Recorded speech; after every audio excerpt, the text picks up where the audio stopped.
दुहाई हो महाराज, दुहाई हो। मेरे साथ धोखा हुआ है महाराज। मेरी आस्था का मजाक बना दिया गया है। मेरे पूर्वजों को चोरी कर लिया गया है महाराज।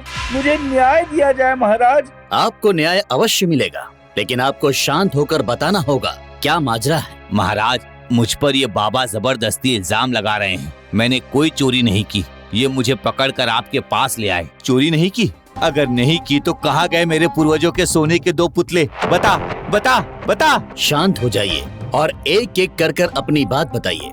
आप बोलिए बाबा। महाराज, मैं इसे यात्रा पर जाने से पहले अपने 4 पूर्वजों के सोने के पुतले देकर गया था। यात्रा से वापस आकर पुतले वापस लिए तो मैंने देखा संदूक में 2 ही पुतले हैं। महाराज, ये झूठ बोल रहे हैं। उसमें केवल 2 ही पुतले थे। अगर 2 ही थे तो तुम्हें कैसे पता? बताओ, तुम्हें कैसे पता? महाराज, मैंने संदूक खोलकर देखा था और देखते ही लालच आ गया और 2 पुतले गायब कर दिए। चोर कहीं के। तुम्हें सजा मिलेगी।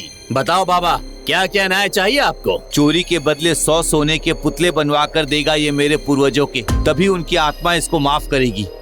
मेरे पास इतना धन नहीं है जो मैं इतने सोने के पुतले बनवा सकूं। चोरी का दंड तो दंड होता है, लेकिन क्या आप इसके अलावा कोई और रियायत कर सकते हैं बाबा? नहीं महाराज, यही मेरा न्याय है। तुम्हें 10 दिन की मोहलत दी जाती है। हे भगवान, कैसी मुसीबत है ये। कहाँ से बनवाऊंगा इतने सोने के पुतले?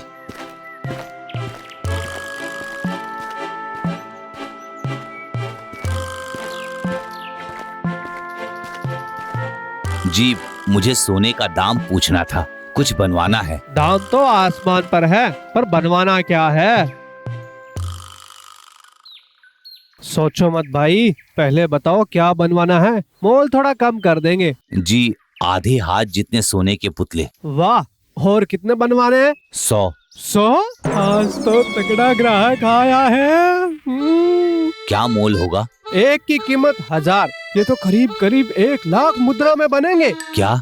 इतना तो मैं 1 लाख जन्म लेकर भी नहीं जमा कर सकता। मतलब? इतना धन नहीं है मेरे पास। एक की भी कीमत नहीं चुका सकता। तो क्या यहाँ मेरा समय बर्बाद करने आया था?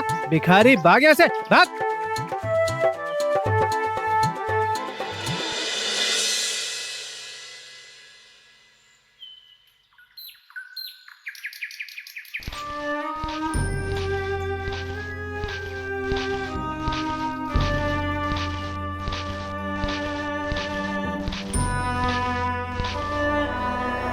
आराम से बैल बनकर हल चला रहा है। मेरे पुतलों का क्या हुआ? 2 दिन बीत गए। मैंने राजमहल में ही कह दिया था बाबा, मैंने कोई चोरी नहीं की और ना ही मैं बदले में सोने के पुतले बनवा सकता हूँ। ठीक है, बेईमानी का सबक तुझे महल में ही मिलेगा। जब तू चुकाएगा पूरी कीमत अपने खेत घर बेचकर, और तब भी पूरी नहीं हुई तो कीमत तो मिलेगी, कारागार की सजा।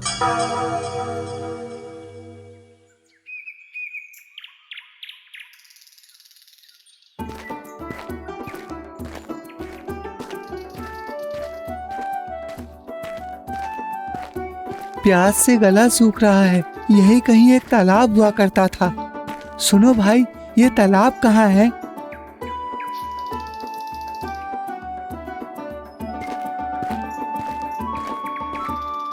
मैं पहले जाल डालूंगा। मैं पहले आया था, समझा? मैं तुझसे पहले आकर अपना जाल बना रहा था। अरे भाई, क्यों लड़ रहे हो? पहले मैं आया था तो पहले मछली पकड़ने का हक मेरा है। झूठ, पहले मैं आया था। ऐसे तो फैसला होने से रहा। आप दोनों को मैं एक प्रतियोगिता देता हूँ, पंजा लड़ाने की। जो जीता पहले वो जाल डालेगा। हाँ, ये सही है। आजा दिखाता हूँ।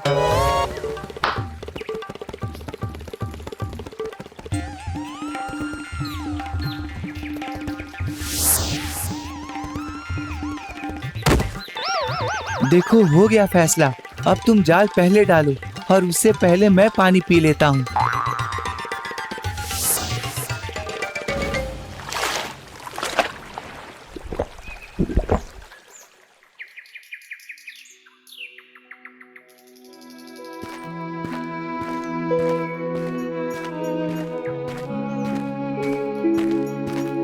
नमस्कार चाचा जी।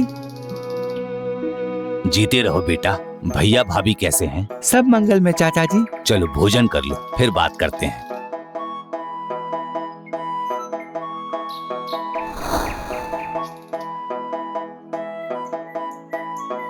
बस ये मुट्ठी भर जमीन ही अपनी है बेटा। कम है लेकिन अपनी तो है चाचा जी, वो भी ऊपर वाले का करम है।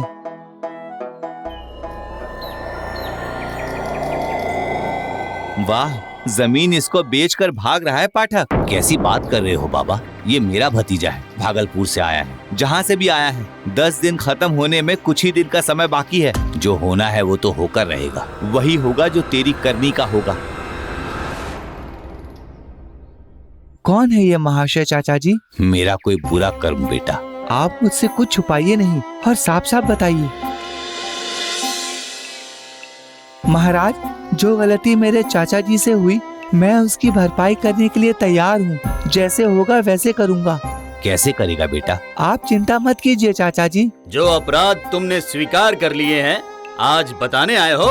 नहीं महाराज, हरजाना देने से पहले मुझे बाबा से कुछ पूछना है। पूछो। क्या आपने चाचा जी को बताया था इसमें कितने पुतले हैं? अब भला ये भी कोई पूछने की बात है? बता कर गया था, मेरे पूर्वजों के 4 पुतले हैं। और आप पूर्वजों को छोड़कर कहाँ गए थे? मैं यात्रा पर गया था। मेरा आखिरी सवाल महाराज, आपने ये पूर्वजों के सोने के पुतले क्यों बनवाए? जब मैं 100 पुतले अपने पीढ़ियों की बनवा लूंगा, तब मुझे स्वर्ग में स्थान मिलेगा बिना मरे। धन्यवाद महाराज, हम अपने दिए गए समय पर पुतले ले आएंगे। स्वरूप बेटा, ये तूने क्या किया? कहाँ से लाएगा सोने के पुतले? आप चिंता मत कीजिए चाचा जी, बस जो भी होगा उसे देखते रहिएगा।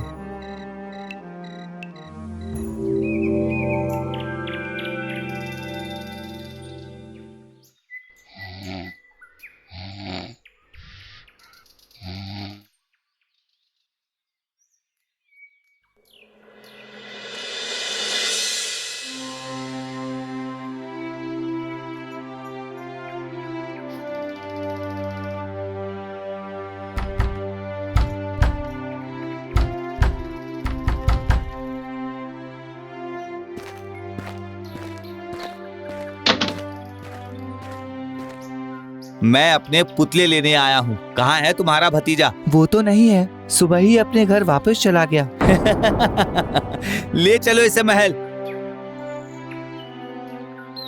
क्या हुआ तुम्हारे वादे का पाठक जी? वो वादा मेरे भतीजे स्वरूप ने किया था, जो सुबह ही अपने गांव वापस चला गया। ये चिट्ठी उसकी ही है। उसने लिखा है, मैं आपकी कोई मदद नहीं कर सकता चाचा जी, मुझे माफ कीजिए। तो अब आप क्या करेंगे? कैसे चुकाएंगे कर्ज? चुकाना कैसे है महाराज? जो भी इसके पास है, खेत, घर, जमीन, सब को लेकर भी ये कर्ज नहीं चुकेगा। पाठक ये सब मुझे देकर जब कारावास में रहेगा, पूरा जीवन मेरा कर्ज चुक जाएगा।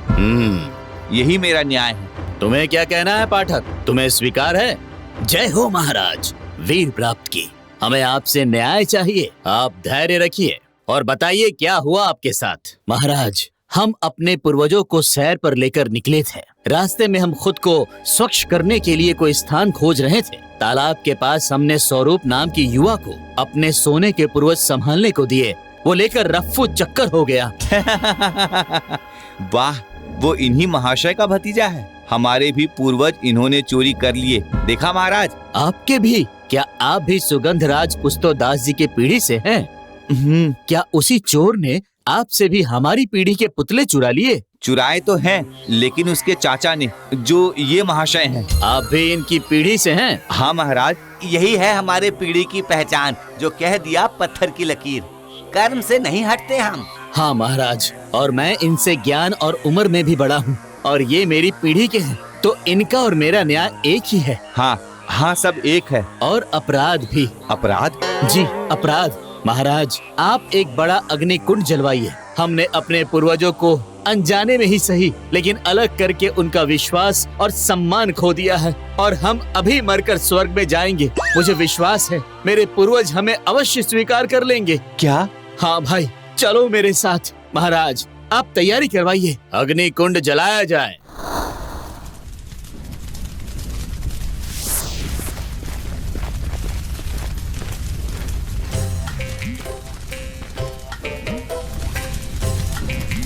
चलो भाई, जल्दी चलो, अग्नि तेज हो गई है।